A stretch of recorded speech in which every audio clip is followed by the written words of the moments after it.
Taeho Kim wiped the sweat from his face as he climbed down the rocky slope. The twin suns of Kepler 442c burned hot in the purple sky above him. He had been walking for 3 hours now, following the readings on his scanner. The device kept beeping, telling him something big was buried under the ground somewhere nearby. The planet looked empty and dead. Nothing grew here except strange crystal formations that stuck out of the red dirt like broken glass. Most people called this world the graveyard, because so many old civilizations had lived and died here. Taeho was a treasure hunter and scientist who looked for things left behind by aliens who lived long ago. He worked alone because he liked it that way. His boots crunched on the dry ground as he walked into a deep valley between two tall cliffs. The scanner in his hand started beeping faster and faster. Whatever was down there, it was huge. Taeho stopped and looked around. He saw nothing but empty space and more of those crystal things growing everywhere. "Come on, where are you?" he said to himself. He had been following an old star map he found in a broken spaceship floating in space. The map showed this exact spot and had symbols he could not read. But treasure hunters learned to trust old maps, even when they did not make sense. Taeho pulled out a bigger scanner from his backpack. This one could see deep underground. He turned it on and pointed it at the ground. The screen lit up with lines and shapes that made his heart beat faster. There was something massive buried under his feet. It went down for kilometers into the earth. He walked around the valley watching his scanner. The buried thing was huge, bigger than any building he had ever seen. It looked like it had been built in a perfect circle, with long halls going out in all directions like the arms of a star. But what made him stop breathing for a moment was how old the readings said it was. 3 million years, he whispered, reading the numbers on his screen. That can't be right. He checked the scanner again. The numbers did not change. Whatever was buried here was older than any known civilization in the galaxy. It was older than most planets where life existed. It was so old that when it was built, humans were still living in caves on Earth. Taeho felt excited and scared at the same time. Finding something this old could make him famous, but it could also mean he was about to discover something dangerous. Ancient aliens who could build things this big might have had reasons for burying them so deep. He spent the next hour walking around the valley, mapping the buried structure with his scanner. It was shaped like a wheel with spokes, and in the center was something his scanner could not identify. The readings just showed static and strange energy patterns that made no sense. As the sun started to set, painting the sky in shades of red and orange, Taeho noticed something odd about the cliff wall on the north side of the valley. The rock looked different there. It was smoother and darker than the rest of the cliff. He walked closer and saw that it was not rock at all. It was metal, or something like metal, but made from materials he had never seen before. It was perfectly black and seemed to absorb light instead of reflecting it. As he got closer, he could see lines carved into the surface. They looked like writing, but not like any language he knew. Taeho reached out to touch the black surface. It felt warm under his fingers, even though the air was getting cold as night approached. He stepped back and looked up. The black area went up and up, higher than he could see in the growing darkness. He turned on his flashlight and pointed it upward. The beam of light showed him something that made him gasp. These were not just markings on a cliff wall. They were doors, massive doors that were 50 meters tall and 20 meters wide. They were perfectly smooth except for the strange writing carved deep into their surface. Taeho had found the entrance to the buried structure. But who could have built doors this big? And why were they sealed inside a cliff face? He set up his camp near the doors as darkness fell completely. The 2 moons of the planet rose in the sky, giving everything a silver glow. Taeho could not sleep. He kept staring at the doors and wondering what was behind them. His scanner showed that the structure went on for kilometers in every direction. This was not just a building. It was more like an underground city. He tried to call his friend Yejin Park, who was a language expert, but the signal was too weak. He would have to wait until morning when the communication satellite passed overhead. For now, he was alone with the greatest discovery of his life. Around midnight, something strange happened. Tae-ho was sitting by his small fire, drinking coffee from a metal cup, when he noticed the doors starting to glow. At first, he thought it was just the moonlight playing tricks on his eyes, but the glow got brighter and brighter. The strange writing on the doors began to pulse with soft blue light. The light moved along the carved lines like water flowing through channels. Tae-ho stood up and walked closer. He could feel warmth coming from the doors now, and there was a low humming sound that seemed to come from deep inside the ground. "What the hell?" he whispered. The humming got louder. The ground under his feet started to vibrate slightly. Dust fell from the cliff above the doors.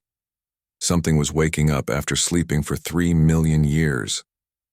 Tae-ho grabbed his scanner and pointed it at the doors. The device went crazy, showing energy readings unlike anything in its memory banks. Whatever power source was inside this place, it was still working after all this time. That should have been impossible. The blue glow spread across the entire surface of the doors. The strange writing was now bright enough to read by. If only Tae-ho could understand what it meant. The symbols looked like a mix of mathematics and art, with flowing curves and sharp angles that seemed to move and change as he looked at them.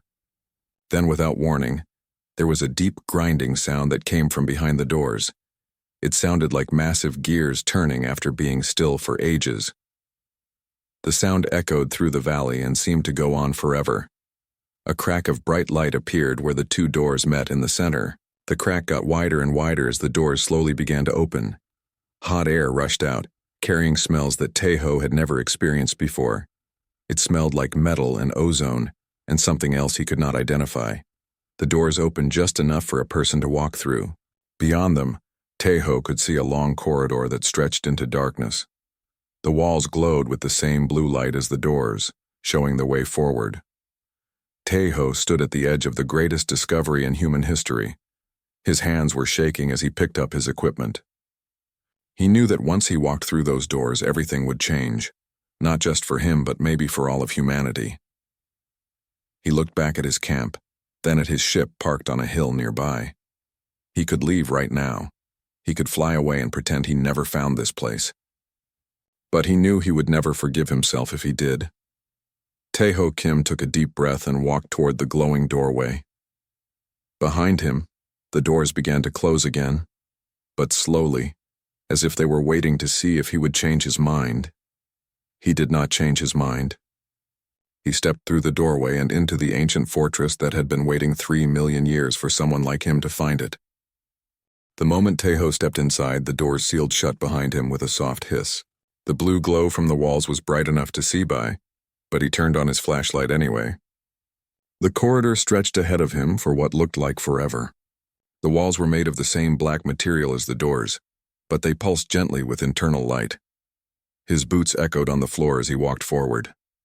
The air was warm and clean, which seemed impossible after 3 million years. There should have been dust everywhere, or the air should have been stale and poisonous. Instead, it felt fresh, like the air in a garden after rain. Tae-ho stopped every few steps to scan the walls with his equipment. The reading showed that the entire structure was still powered by an energy source his scanners could not identify. The power levels were enormous, enough to run a small city for hundreds of years. After walking for 10 minutes, the corridor opened into a vast chamber that took his breath away. The ceiling disappeared into darkness high above him. The walls curved away in both directions, making a circle so big he could not see where it ended. In the center of the chamber stood something that made him stop and stare. It was a pillar of crystal that reached from the floor up into the shadows above. Inside the crystal, lights moved and danced like living things. The pillar was as wide as a house and seemed to pulse with the same rhythm as a heartbeat. Tae-ho walked closer to the crystal pillar. As he did, the lights inside it moved faster and brighter. When he was about 10 steps away, something happened that nearly made him fall over in shock. The pillar spoke to him. Presence detected. Organic life form. Scanning. The voice came from everywhere at once, filling the huge chamber with sound. It spoke in perfect English, but the tone was flat and strange, like a computer trying to copy human speech. Tae-ho's heart hammered in his chest. Who are you?" he managed to say. "I am the keeper of this place. I have waited long for someone to come. You are interesting. Your species is not in my memory. The lights inside the crystal pillar swirled faster as the voice continued to speak. Tejo realized he was talking to an artificial intelligence that had been alive for 3 million years. What is this place? Tejo asked. This is a seed vault, one of many built by those who came before. The architects, as they called themselves. I am their final gift to the universe. As the AI spoke, Tejo's communication device started beeping. The signal was finally strong enough to reach orbit. He quickly opened a channel to Dr. Yejin Park, his friend and colleague who was an expert in alien languages. Yejin, can you hear me? He whispered into his communicator. Tejo, we've been trying to reach you for hours. Captain Boram is worried sick. Where are you? I'm inside. Something amazing. I need you to record everything I'm about to send you. Tejo pointed his scanner at the crystal pillar and began transmitting data. The AI seemed to notice his actions. You communicate with others of your kind. Good. The knowledge stored here is meant to be shared. Can you understand what we're saying to each other? Tejo asked. I am learning your language as we speak. Your communication patterns are similar to the architects, but simpler, more direct. On his communicator, Tejo could hear Yejin's excited voice. Tejo, the energy readings you're sending are incredible. And those language patterns, they're mathematical. This AI is communicating in pure logic and then translating it into words. The AI's voice became clearer and more natural as they talked. Your friend is correct. I process thoughts in mathematics and convert them to speech. It is more efficient. Tell me, humans, how long has your species been traveling between stars? Tejo answered carefully. About 400 years. We're still exploring and learning. 400 years. Very young. The architects traveled the stars for 10 million years before they built this place. They were ancient when your son was born. The crystal pillar pulsed brighter and suddenly the chamber filled with light. All around the walls, screens came to life showing images that made Tejo gasp. He saw alien beings tall and graceful, with 4 arms and heads shaped like teardrops. Their cities floated in the air above beautiful planets covered in strange forests. These were the architects, the AI explained. They shaped worlds and guided evolution across the galaxy. They prepared planets for life and watched over young species as they grew. What happened to them? Tejo asked. The images on the walls changed, showing space filled with dark ships shaped like twisted metal. The beautiful architect cities were burning. Their floating spires crashed to the ground in flames. They were destroyed by something that came from beyond this galaxy, an enemy that consumes entire civilizations and makes them part of itself. The architects fought for 1,000 years, but they could not win.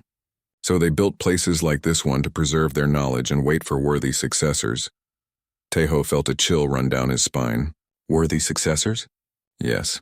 The architects believed that one day another species would grow strong enough and wise enough to inherit their role as gardeners of the galaxy.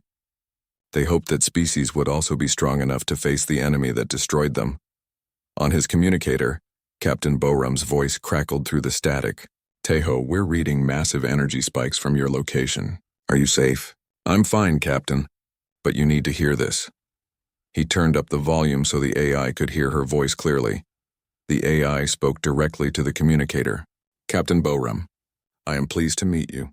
I have been alone for 3 million years. It is good to hear new voices. There was silence from the communicator for a long moment.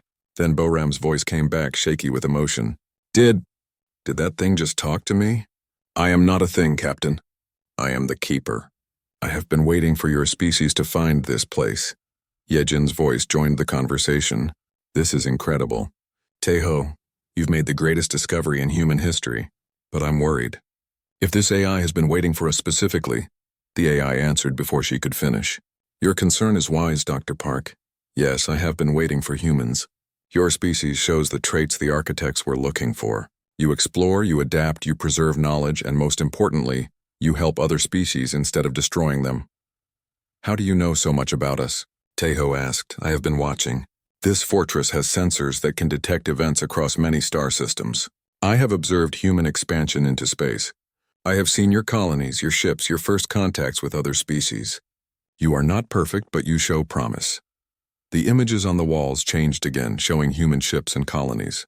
Tejo saw places he had visited, worlds where humans lived and worked alongside alien species they had befriended. The architects made a mistake. The AI continued. They tried to control everything, to guide every species according to their plans. But you humans do something different. You let other species choose their own paths. You offer help instead of demanding obedience. Tejo walked closer to the crystal pillar. What do you want from us? I want to give you a choice. In this fortress are the tools and knowledge the architects use to shape worlds and guide evolution. Technology that could make your species incredibly powerful, but with that power comes responsibility. You would become the new architects, the gardeners of the galaxy. And if we refuse, Tejo asked, then I will wait for another species to find me. But I do not think you will refuse. I have studied your kind. When faced with a chance to help others, humans rarely walk away. On the communicator, Captain Boram's voice was urgent. Tejo, we're picking up strange readings on long-range sensors. Something is coming toward this system. Something big. The AI's voice became serious and sad. The enemy has found this place. They are drawn to architect technology like predators following a scent. Your discovery of this fortress has sent signals across space. They know we are here. How long do we have? Tejo asked. Perhaps days. Perhaps hours. The choice I offered you must be made quickly. But first you must prove that your species is truly worthy. The architects built tests into this place. Trials that determine whether a species has the wisdom to inherit their legacy. What kind of tests? Tejo felt his stomach tighten with worry. Tests of character, of intelligence, of sacrifice. Tests that will determine not just whether humans can use architect technology, but whether they should. The crystal pillar pulsed brighter, and doorways opened in the walls around the chamber. Each doorway led to a different corridor, and each corridor glowed with a different color of light. The trials await, Tejo Kim, but remember, you do not face them alone. The fate of your entire species rests on what happens next.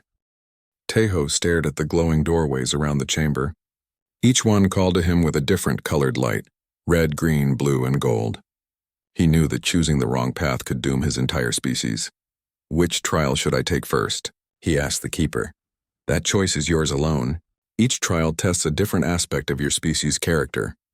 But be warned, once you begin, you cannot turn back. The trials will know if you are lying or trying to deceive them. Before Tejo could move, his communicator crackled to life. Tejo, this is Admiral Hyun Soo Kang of the Human Defense Fleet. We're approaching your position with a full battle group. Tejo's heart sank. He had hoped to keep this discovery quiet until he understood it better. Admiral, this is a scientific site. We don't need military intervention. I'm afraid that decision is no longer yours to make, Dr. Kim. Long-range sensors have detected unknown ships heading for this system. We're here to protect human interests. The keeper's voice filled the chamber, speaking directly to the communicator. Admiral Kang, your approach may have doomed us all. The enemy is drawn to large gatherings of sentient beings. Your fleet is like a beacon in the darkness. There was a long silence. Then the Admiral's voice came back, shaky with surprise. Who is this? How are you accessing our communications? I am the keeper of this fortress. I have watched your species for many years. You show promise, Admiral. But your military thinking may destroy what we are trying to build here. Up in orbit, Captain Boram's voice joined the conversation. Admiral, we have Dr. Yoonji Yoon aboard our ship. She's our expert on the alien species we call devourers. The energy patterns we're seeing match her data perfectly. Dr. Yoon's voice was tight with fear. Admiral, if the devourers are coming here, we need to evacuate immediately. These beings don't just kill civilizations, they absorb them. They turn entire species into extensions of their collective mind. The keeper's voice became sad and ancient. Dr. Yoon speaks truth. The devourers are what destroyed the architects, but running will not save you. They have found this place and they will not stop hunting until they possess its secrets. Tejo looked around the chamber at the waiting doorways. Then I have to complete these trials now before they arrive. Tejo, no. Captain Boram's voice was sharp with worry. We should wait for backup. You don't have to face this alone. Yes, I do. Tejo walked toward the blue doorway. Something about its light felt right to him. This isn't about me anymore. It's about what humans can become. The moment he stepped through the blue doorway, the world around him changed completely. He was no longer in the fortress. Instead, he stood in the middle of a dying forest on an alien world. The trees were black and twisted, their leaves falling like ash. The ground was cracked and dry. Welcome to the first trial. The keeper's voice echoed around him. This is the preservation test. Long ago, the architects created this ecosystem as a perfect balance of life. But it has been corrupted by the Devourer's influence. Your task is to restore the balance and save this world. Tejo looked around at the dying forest. How do I fix something this big? You must understand the connections between all living things. Every creature, every plant, every microbe has a role to play. Find the broken links and repair them. For the next several hours, Tejo worked his way through the dead forest. His scanners showed him the chemical composition of the soil, the genetic structure of the dying plants, and the energy patterns that flowed between different species. Slowly, he began to understand. The Devourers hadn't just poisoned this world, they had broken the relationships between living things. Plants that used to help each other now competed. Animals that used to work together now fought. The entire ecosystem had been turned into a war zone. But Tejo also saw something else. Hidden in the genetic code of every living thing were instructions left by the architects, like a backup system waiting to be activated. He began to trace the connections, using his equipment to send signals that reactivated the ancient programming. One by one, the plants began to heal. Their black leaves turned green again. Small animals emerged from hiding places and began to work together instead of fighting. Clear water began to flow in streams that had been dry for ages.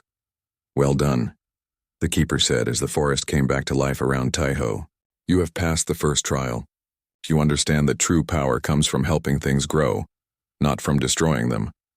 The forest faded away and Tejo found himself back in the crystal chamber, but now one of the doorways was sealed, and its blue light had moved to the crystal pillar at the center of the room. 3 trials remain, the keeper said, but time grows short. The enemy approaches. Through his communicator, Tejo could hear confused voices from the ships in orbit. Commander Jinwoo Choi was giving orders to prepare for battle. Dr. Sun Mi-han was trying to understand readings that made no sense, and underneath it all was a new sound, a deep humming that seemed to come from space itself.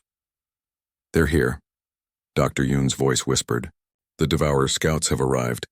Tejo ran to the red doorway without hesitation. The moment he stepped through, he was standing on the bridge of a starship that was falling apart around him. Sparks flew from broken control panels. The hull was cracked and air was rushing out into space. This is the innovation test, the keeper explained. You are the only survivor on a damaged ship. Your life support will fail in 30 minutes. Your engines are dead. Your communication system is broken. Using only the materials available to you, find a way to survive and signal for rescue. Tejo looked around the ruined bridge. Everything seemed hopeless. But he had learned something important in the first trial. Sometimes the answer was hidden in places you didn't expect to look. He began to take apart the broken equipment, looking for components that might work together in new ways. The communication system was dead, but its power cells were still good. The engines were broken, but their magnetic coils could generate electromagnetic pulses. The life support was failing, but its filters could be modified to create oxygen from the ship's water supply. Working frantically, Tejo built a makeshift beacon out of spare parts. It wasn't pretty, and it probably wouldn't last long, but it sent out a signal that could be detected across several star systems. Then he used the engine coils to create a magnetic field that would keep the ship's atmosphere from leaking out too quickly. With 5 minutes to spare, he heard the sound of rescue ships approaching. The innovation test faded away, and he was back in the crystal chamber.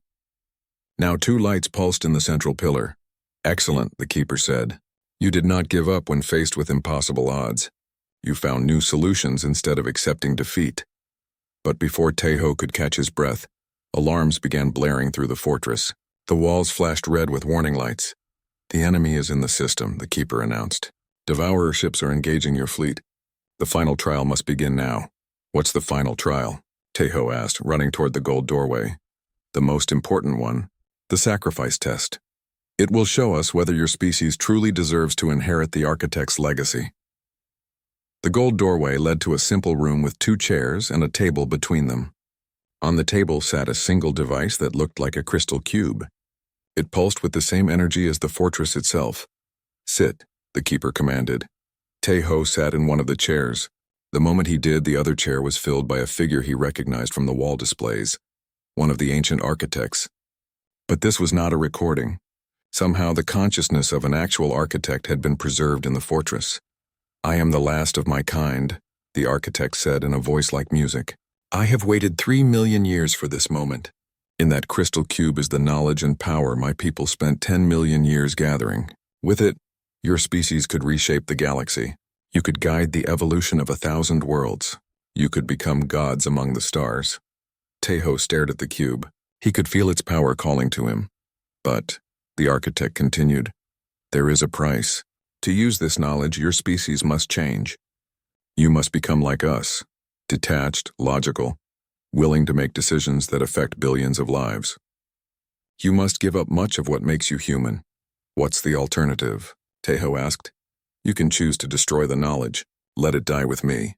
Your species will remain as it is, sometimes foolish, often emotional, but free to choose its own path. The galaxy will be darker without architect guidance, but it will be free. Outside, Tejo could hear the sounds of battle growing closer. Through his communicator came the voices of his friends and colleagues fighting for their lives against an enemy they barely understood. The choice is yours, Tejo Kim, the architect said. Save your species by changing them forever, or save their humanity by letting them face the future alone. Tejo reached toward the crystal cube, knowing that whatever choice he made would determine the fate of every human who would ever live. Tejo's hand stopped just inches from the crystal cube. Wait, he said to the architect. This isn't really a choice between saving my species and keeping them human, is it? The ancient being tilted its teardrop-shaped head. What do you mean? You're testing something else. You're testing whether I understand that some choices are false choices, that sometimes the real answer is to find a third option. The architect's 4 eyes widened with something that might have been surprise. Explain. Tejo stood up from his chair, leaving the crystal cube untouched on the table. Your people failed because you thought you had to choose between control and chaos. You tried to guide every species according to your perfect plans, but when the devourers came, all that control made you rigid. You couldn't adapt fast enough. Through his communicator, the sounds of battle grew louder. Captain Boram's voice crackled through the static. Tejo, we can't hold them much longer. The devourer ships are unlike anything we've ever seen. They adapt to our weapons in real time. That's it, Tejo said suddenly. The devourers aren't just your enemy. They're what you became when you took a different path. They chose control too, but they took it to its logical extreme. They don't just guide other species, they absorb them completely. The architect leaned back in its chair. You think we created our own destroyers? I think you and they are 2 sides of the same mistake. The devourers represent perfect order, everything absorbed into one collective mind. You represented perfect guidance, everything shaped according to one vision. But life isn't meant to be perfect. It's meant to be free. The crystal cube on the table began to pulse brighter, as if responding to Tejo's words. So what do you propose? The architect asked. I propose we find a way to defeat the devourers without becoming them or replacing them with something just as controlling. Humans can learn from your knowledge without giving up their humanity. We can help other species without forcing them into our image. The architect was quiet for a long moment. Then it began to laugh, a sound like wind chimes in a gentle breeze. 3 million years I have waited, and the answer was simpler than I thought. You passed the final trial, Tejo Kim. Not because you chose correctly between the options I gave you, but because you refused to accept that those were the only options. The room around them dissolved, and Tejo found himself back in the crystal chamber. But now it looked completely different. The walls were covered with screens showing images from across the galaxy. The central crystal pillar had grown brighter and taller, reaching up into the darkness above. The fortress is awakening, the keeper announced. All systems are coming online for the first time in 3 million years, but there was no time to admire the transformation.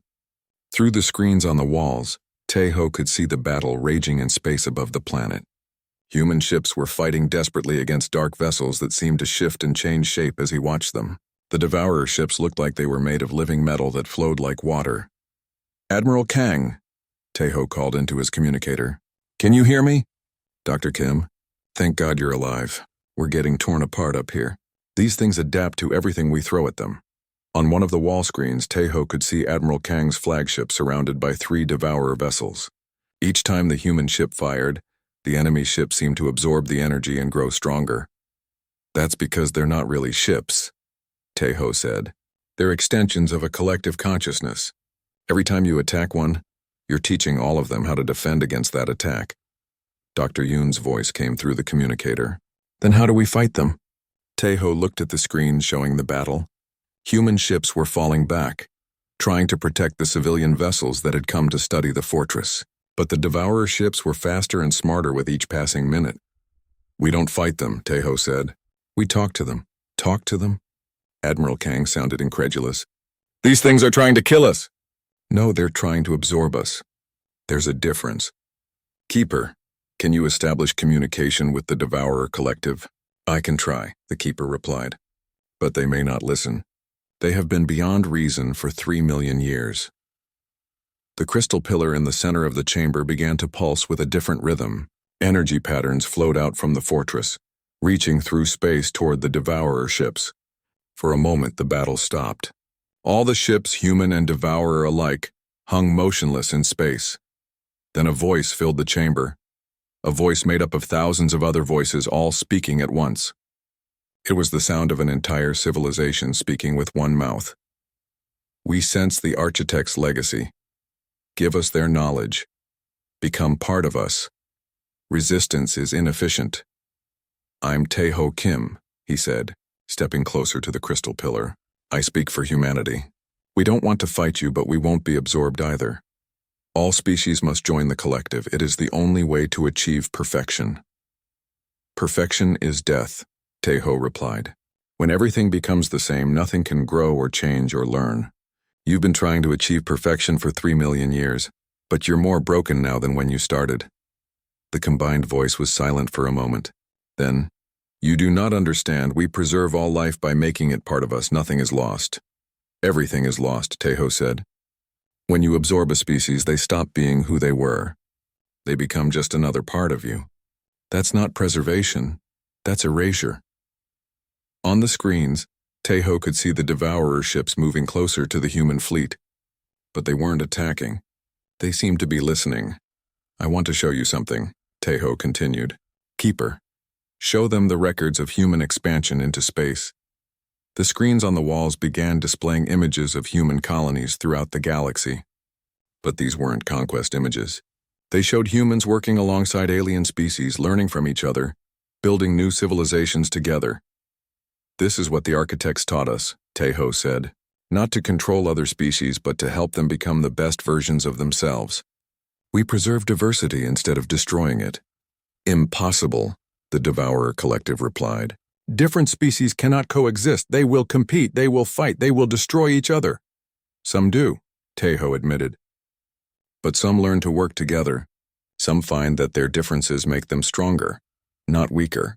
That's what you've forgotten. That chaos and order need each other. The Keeper's voice joined the conversation. Devourers, I have watched you for 3 million years. You were once many species, each beautiful in their own way.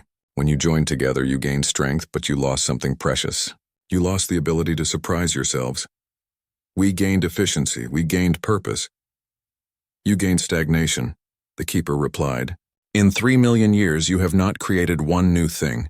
You have only consumed what others created. You call it perfection, but it is really death. Taeho had an idea. Keeper, can you separate one small part of the Devourer collective? Just temporarily. It may be possible. But why would you want to do that? Because I want to show them what they've lost. The crystal pillar flared with brilliant light. One of the Devourer ships in the fleet above began to glow. Suddenly, from the combined voice of the collective, Taeho heard something different. A single voice, confused and alone. Where am I? I can't remember being separate before. You were the species called the Nathani, the Keeper said gently. You were artists and poets. You saw beauty in things that others overlooked. I remember making music, songs that spoke of starlight and hope. But that was so long ago. Why did we give that up? Because you were afraid, Taeho said. You were afraid of being destroyed, so you chose to join the collective. But in trying to save yourselves, you lost yourselves. The separated voice was quiet for a long time. Then, we thought we were preserving our people, but we only preserved their bodies. Their souls, our souls, are gone. Not gone, Taeho said, hidden, buried under 3 million years of collective thought, but still there, waiting to be rediscovered. Above them, the battle in space had stopped completely. Human and Devourer ships hung in space, neither attacking nor retreating. Everything waited for what would happen next. "We can help you remember who you were," Tejo continued. "All of you. Every species that was absorbed into the collective. You can be individuals again while still working together. That's what humans have learned to do." The collective voice returned, but now it sounded different, less certain. "And if we refuse? If we continue as we are? Then you'll keep wandering the galaxy, consuming everything you find until there's nothing left but you. And then you'll have perfect order and perfect loneliness for the rest of time." The silence that followed seemed to last forever. Tejo held his breath, knowing that the next words would determine the fate of both species. The silence stretched on until Tejo thought his heart might stop beating. Above them in space, thousands of ships from 2 different civilizations waited for an answer that would decide the future of the galaxy. Finally, the Devourer collective spoke again. But this time, Tejo could hear individual voices mixed in with the group voice. Species that had been absorbed long ago beginning to remember themselves. We will try," they said. "But we have been one mind for so long, we do not know how to be separate again." "That's okay," Tejo said gently. "Learning to be yourself again takes time." "We can help you," the Keeper's voice filled the chamber. "The fortress contains the genetic and cultural records of many species that were absorbed by the collective. We can help them remember who they were." On the screens around the chamber, images began to appear showing dozens of different alien species. Some looked like the graceful architects. Others were completely unlike anything Tejo had ever imagined. Beings made of living crystal, creatures that floated through space like jellyfish, and races that existed as pure energy. All of these were part of us, the collective said, and now Tejo could clearly hear many different voices speaking together. "We had forgotten how beautiful diversity could be." Admiral Kang's voice crackled through the communicator. "Dr. Kim, the Devourer ships are backing away from our fleet. Their weapon systems are powering down." "Good," Tejo replied. "Admiral, I want you to do something that might sound crazy. I want you to invite their representatives aboard your ship for a meeting." "Are you insane? These beings have been trying to absorb us." "They've been trying to save us the only way they knew how. But now they're ready to learn a new way." Captain Boram's voice joined the conversation. "Tejo, I trust you." "But what if you're wrong?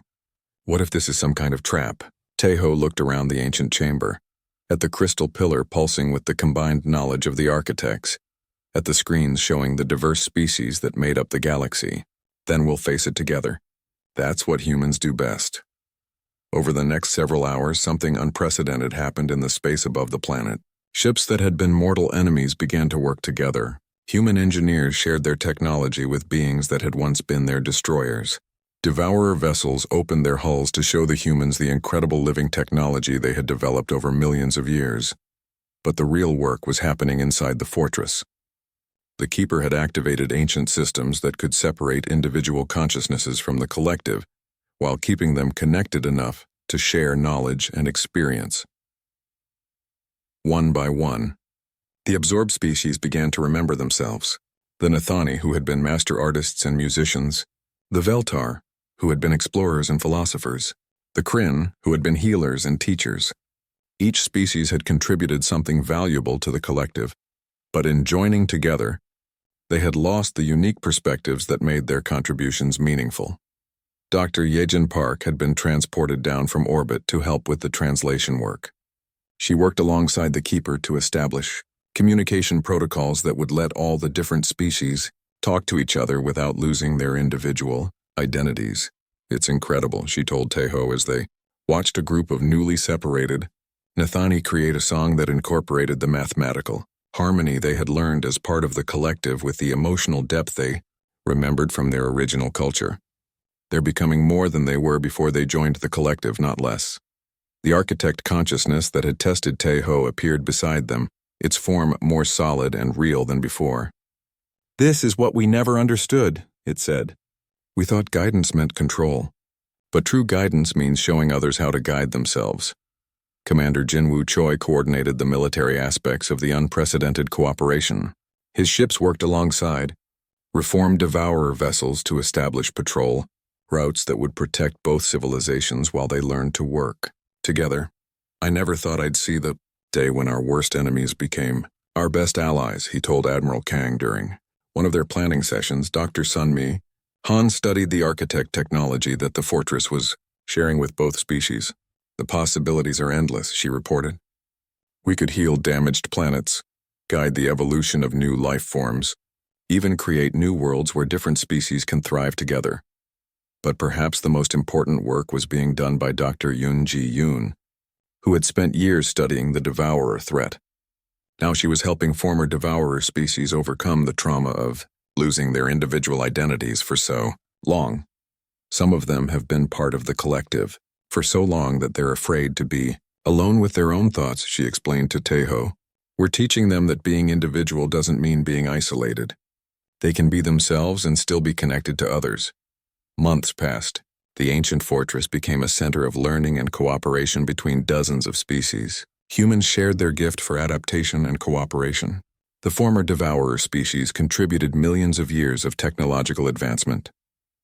The architect knowledge provided the wisdom to use all of this responsibly, but Taeho knew that the real test was still to come.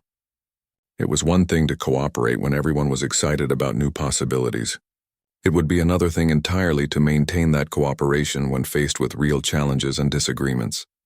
The test came when they encountered the Sekahai, a species that had managed to hide from the devourers for 3 million years by isolating themselves completely.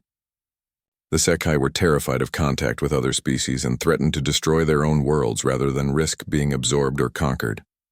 Let me talk to them, Taeho said when the joint human former devourer fleet encountered the Sekai border. They've already fired on our scout ships, Admiral Kang warned. They're not interested in talking. They're not interested in talking to a fleet of warships, Taeho corrected. But they might talk to one person who comes in peace. Against everyone's advice, Taeho took a small unarmed shuttle to the Sekai homeworld. The Keeper came with him, projecting itself through portable devices that allowed it to communicate across star systems. The Sekai leaders met him on the surface of their world, tall, insect-like beings who communicated through patterns of light that flashed across their crystalline bodies. We know who you are, their leader said through translation devices. You are the one who broke the collective. You are the one who set the devourers free to hunt again. That's not what happened, Taeho replied calmly. We didn't set them free to hunt. We helped them remember how to be themselves again.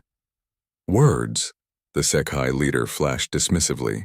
The devourers consumed 1,000 species before they were stopped. Now you have made them strong again. No, said a new voice. One of the former devourer representatives had followed Taeho's shuttle in a ship of their own. It was Velnesh, who had once been part of a species of natural diplomats before being absorbed by the collective. I am Velnesh of the Veltar people, the being said. 3 million years ago, my people were consumed by the collective. We lost our identity, our culture, our freedom. But we also gained something, the perspective of 1,000 different species. Now we understand both the value of diversity and the strength that comes from cooperation. The Sekai leader's light patterns showed confusion. You were part of the collective. How do we know you will not try to absorb us as well? Because we have learned something the old collective never understood, Velnesh replied. True strength comes not from making everyone the same, but from helping everyone be their best selves. The negotiations took weeks. The Sekai had been isolated for so long that they had forgotten how to trust anyone outside their own species. But slowly, carefully, Taeho and his allies showed them that cooperation didn't mean losing their identity. The breakthrough came when a Sekai child fell seriously, ill with a genetic disease that their doctors couldn't treat. Dr. Yoon worked with Veltar, healers and architect medical knowledge to develop a cure that not only saved the child but could prevent the disease from affecting future generations. You saved our future, the Sekai leader told Taeho, and you asked for nothing in return. This is not the way of conquerors. It's the way of gardeners, Taeho replied. We help things grow. We don't try to control how they grow. Years passed. The alliance grew to include dozens of species, each contributing their unique strengths while maintaining their individual cultures and identities. Worlds that had been dead for millions of years began to bloom again as architect terraforming. Technology was used to create new habitats for displaced populations. The fortress became the center of a new kind of civilization, one based on cooperation, rather than conquest, on diversity rather than conformity, on growth rather than control. Tejo, now much older and wiser, stood in the central chamber of the fortress, watching the crystal pillar pulse with the combined knowledge of 100 different species. The Keeper had evolved too, becoming less of an artificial intelligence and more of a facilitating consciousness that helped different species understand each other. Captain Boram, now Admiral Boram, commanded fleets that included ships from dozens of species working together to explore new regions of